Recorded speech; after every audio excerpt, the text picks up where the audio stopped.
नमस्कार, मैं शिवानी श्रीवास्तव। आज के हमारे इस कार्यक्रम में आप लोग का बहुत बहुत स्वागत है। आज के हमारे इस कार्यक्रम में योग गुरु श्री त्रिभुवन जी पार्थ है। सर, आपका बहुत बहुत स्वागत है। नमस्कार सर, हम आज आपसे पूछना चाहते हैं कि पंच प्राण क्या है और पंच प्राण का हमारे शरीर पे क्या प्रभाव पड़ता है, क्या इम्पैक्ट पड़ता है।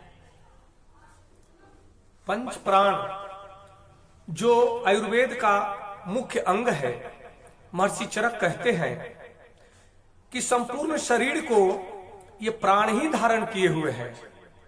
प्राण के बगैर तो शरीर है ही नहीं, प्राण ही जीवन है।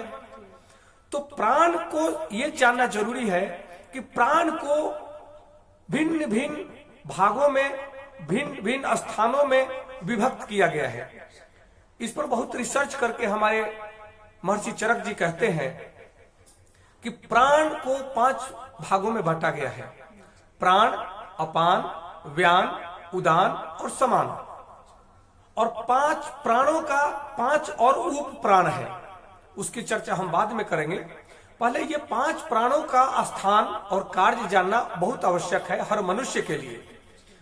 5 प्राण में प्राण का जो स्थान है, नासिका से लेकर के हमें फेफड़े तक का कार्य अर्थात हृदय तक का कार्य प्राण शक्ति करता है। प्राण अर्थात श्वास और प्रश्वास की क्रिया को हम प्राण कहते हैं।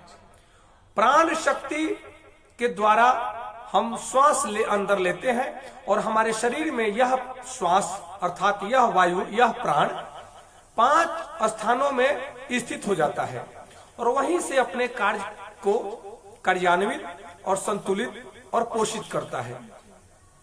पहला है प्राण। प्राण का कार्य है श्वास और प्रश्वास का कार्य करना, शरीर को संतुलित रखना। उसके साथ में प्राण अपान। अपान का स्थान है नाभि से नीचे, अर्थात मल मूत्र त्याग का कार्य अपान वायु का है। जब अपान वायु विकृत हो जाता है तब पेट में गैस, कब्ज, बवासीर अर्थात मल मूत्र की अनेकों प्रकार की बीमारियां हमारे शरीर में लग जाती हैं। इसलिए अपान वायु का भी स्वस्थ रहना बहुत जरूरी है। प्राण, अपान और व्यान। व्यान वायु का जो स्थान है संपूर्ण शरीर में है।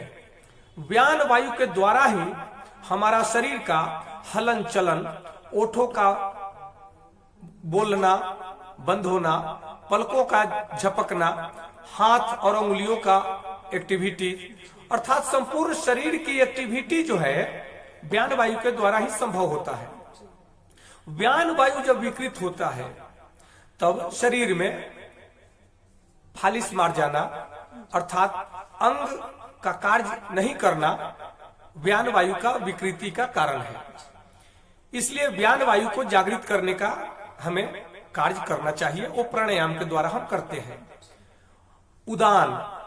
उदान वायु का स्थान कंठ से लेकर मस्तिष्क तक का है। व्यान वायु, उदान वायु जो है, उदान वायु का स्थान कंठ से मस्तिष्क तक है। यह वायु जब जागृत होता है तो हमारे मस्तिष्क को ऊर्जावान बनाता है और हमारे मन में उत्साह, ऊर्जा और प्रसन्नता का भाव प्रकट करता है। और यह वायु ब्रह्मांडीय शक्ति का, अध्यात्म विद्या का की ओर मन को अग्रसरित करता है। तो और 5वां है समान वायु। समान वायु का स्थान है नाभि तंत्र पे। आपको जानकर हैरानी होगी कि हमारे नाभि तंत्र पे जो नाभि हमारा है ये संपूर्ण नस नाड़ियों का केंद्र है और नाभि के द्वारा जो पाचन तंत्र को समान वायु के द्वारा जो पाचन तंत्र हमारा संतुलित किया जाता है और पाचन तंत्र को सफल बनाने का कार्य समान वायु करता है। उसके साथ में पाचन क्रिया को करके पाचन सामग्री को संतुलित रूप से सभी अंगों नस नाड़ियों को विभक्त करने का कार्य भी समान वायु करता है, जिसके द्वारा हमारे शरीर का सप्त धातुओं का पोषण होता है। सप्त धातुओं अर्थात रस, रक्त, मांस, मेद, अस्थि, मज्जा, शुक्र ये जो है सप्त धातुओं के द्वारा पोषित तत्वों पे ही हमारा शरीर आधारित है, स्वस्थ है और यही जीवन है। तो जब ये सारी शक्तियां जागृत होती हैं, जब ये पंच प्राण विकृत होते हैं, तब अनेकों प्रकार का रोग हमारे शरीर में लग जाता है। और जब ये पंच प्राण समत्व में होते हैं, संतुलित होते हैं, तब हमारा शरीर ऊर्जावान,